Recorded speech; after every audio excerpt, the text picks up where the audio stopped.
ना. आज बीड मध्ये आम्ही सगळेजण इथं कुठली जात पात म्हणून नाही तर महाराष्ट्र धर्म म्हणून आम्ही सगळेजण उपस्थित आहोत आणि आपल्या सर्वांचे बांधव कर्तबगार सरपंच स्टेजवरच्या सगळ्या मान्यवरांना विनंती, खाली बसा. यांना खाली न्याय बसा. मिळवण्यासाठी स्टेजवरच्या खाली बसा. शेवटच्या स्टेजवरच्या खाली बसा. सगळ्यांनी लढाई बसा खाली. करायची आहे.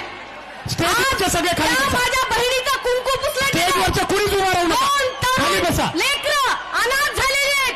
ही दडपशाही, ही गुंडागर्दी मातीत मिसळल्याशिवाय महाराष्ट्र शांत बसणार नाही.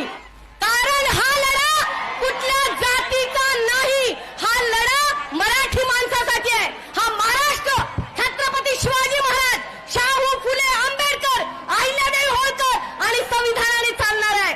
आज आव्हाड साहेब असतील, आदरणीय सुरेश अण्णा असतील, आमचा संदीप क्षीरसागर असेल, जात म्हणून नाही तर आपला माणूस स्टेजवरचे खाली बसा सगळे. अण्णांच्या पाठीशी आहेत. त्यामुळे कोणी कितीही मोठा असला तरी महाराष्ट्राच्या जनतेने सर्वांच्या वतीने घाबरायचं विनंती, नाही. स्टेजवरचे सर्व खाली बसा. आणि त्यांच्या खाली बसा. मारेकऱ्यांना मान्यवरांना विनंती, फाशी स्टेजवर.